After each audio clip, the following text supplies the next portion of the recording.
They say time heals everything. But what if time only buries the truth until you're finally strong enough to face it? For 20 years, he never went back to that house. Not after the funeral. Not after the anger. Not after the years of silence between them. He thought moving on meant forgetting.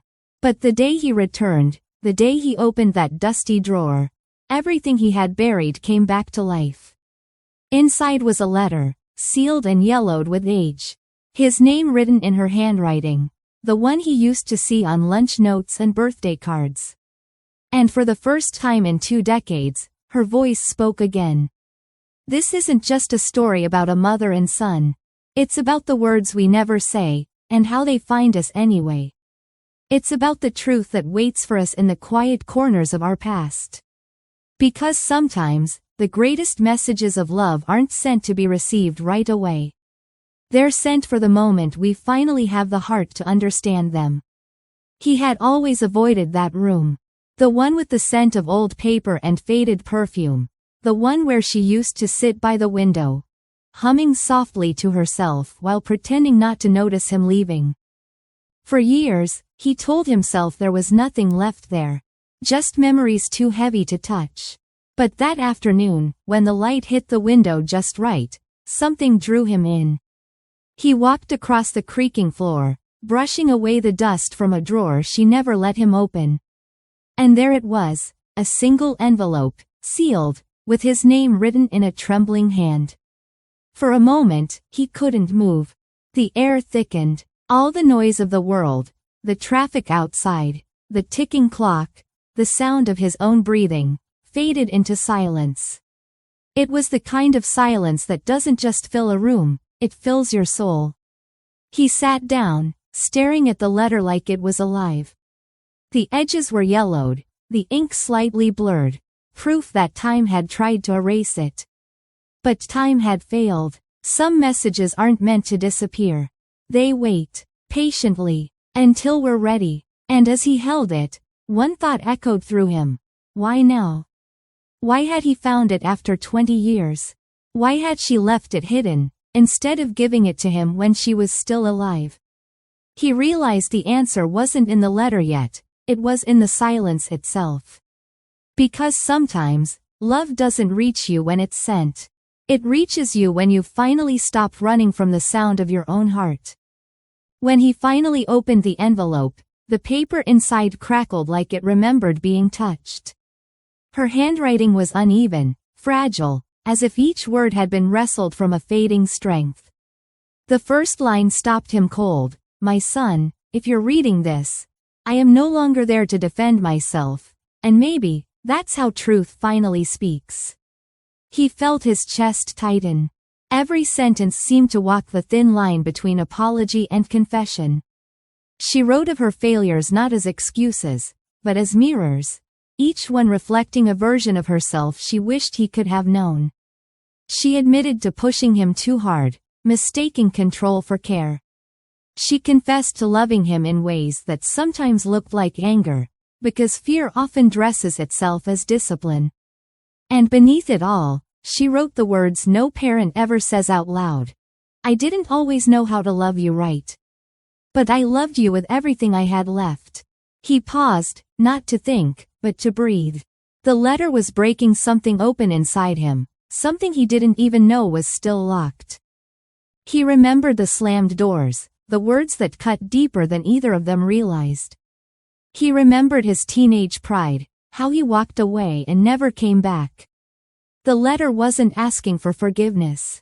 It was offering understanding. And in that moment, he saw how much of life is built on unfinished conversations. Words swallowed by time. Emotions left unsaid because we assume there will always be another day. But there wasn't another day. There was only this one, 2 decades too late, and somehow right on time. He whispered into the quiet, I hear you now, Mom. And for the first time, the silence answered back with peace. As he read further, her words shifted, softer now, like a lullaby sung from another world. She began to speak not of regret, but of meaning. Of what love had taught her too late to live by.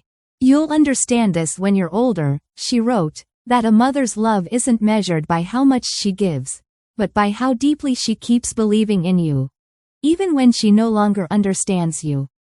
He stopped reading. That sentence alone felt like a lifetime collapsing into one line. All those years he mistook her silence for disapproval, her caution for control, her tears for weakness. He finally saw the truth. She had been loving him the only way she knew how. Quietly, imperfectly, but completely. He remembered the way she used to wait up for him at night, pretending to fall asleep on the couch so he wouldn't feel watched. The way she'd put extra food aside, just in case, even when money was thin. The way she'd whisper, "Be kind," instead of, "Be careful," because she knew kindness was rarer.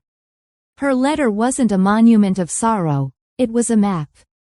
A guide left behind by someone who had already walked through her mistakes and wanted him to travel lighter. Love, she wrote, isn't about staying. It's about leaving behind something that keeps teaching you how to live. He read that line again and again until the paper blurred through his tears. He realized then that love doesn't die with the body. It lingers in the lessons, in the habits, in the tiny ways we learn to care even when no one is watching. And for the first time in 20 years, he didn't feel motherless anymore. He felt guided. That night, he couldn't sleep. He sat at the kitchen table with the letter unfolded before him, the paper trembling slightly in his hands, as if it were breathing with him. Every sentence replayed in his mind like echoes of a voice that refused to fade. He thought about the day he walked away, how his pride felt like freedom back then. He thought about the years he convinced himself he didn't care, about how easy it was to build a life that looked full on the outside, while carrying emptiness on the inside. And somewhere between those memories, he realized something quietly devastating. He had become the same kind of silent person she once was, afraid to say too much, too late. Her words had found him exactly where he was lost. "Forgive me," she had written, "but don't stop at me. Forgive yourself too, for the years you spent angry at what you didn't yet understand."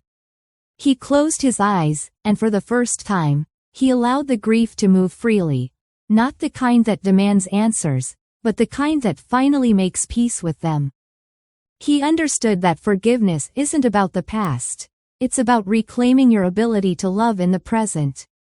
The next morning, he did something he hadn't done in decades. He visited her grave. No rehearsed speech, no flowers, just presence.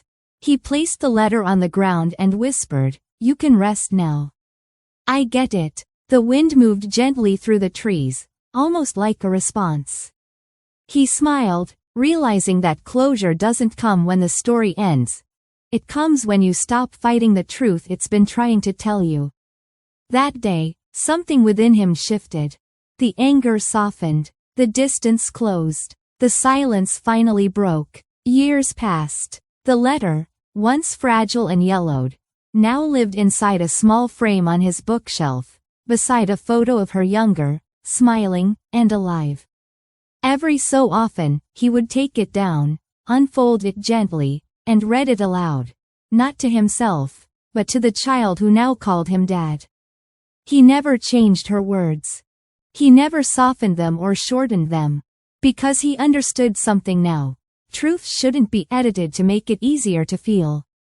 His child would listen quietly, sometimes asking, "Was Grandma sad?" And he would answer, "No, sweetheart." She was brave enough to tell the truth. Over time, her letter became more than a memory, it became a teaching. It reminded him to speak before silence turned sacred, to forgive before pride made it impossible, to love in ways that didn't require another lifetime to be understood. He noticed himself doing things she once did, saving the last piece of bread, waiting up late for his child to come home, writing notes just because. And in those small, ordinary moments, her voice lived again, not in sorrow, but in wisdom. Some goodbyes, she had written, were never meant to end. They were meant to echo, to teach the living how to stay human. He realized then that her letter wasn't meant for that drawer. It was meant for this life. It had traveled through time, pain, and silence just to remind him, and now his child, that love never truly leaves. It just changes form until we are ready to receive it. As he placed the letter back in its frame, sunlight fell across the paper like a quiet blessing. He smiled, feeling her presence not as loss, but as light. And for the first time, he understood what she had really written all along. That love, when spoken in truth, never dies. It simply keeps living, through us. We spend so much of life running from silence, trying to fill it with work, noise, and distractions so we don't have to hear what still hurts. But sometimes, silence is just love waiting for its moment to be understood. That letter, hidden, forgotten, rediscovered, wasn't just her farewell. It was a mirror held up to every person who's ever waited too long to say, "I'm sorry." It was a reminder that time doesn't erase truth, it only hides it until we're ready to see. Her words outlived her, and maybe that's what love is meant to do. To keep speaking, even when the voice that carried it is gone. To guide, to comfort, to challenge. To remind us that connection doesn't end with loss, it transforms. So ask yourself, who in your life still deserves to hear what you've been saving for, someday? Because someday isn't promised. And if this story teaches anything, it's that the most powerful words, "I love you," "I forgive you," "I understand," are meant to be spoken while hearts are still listening.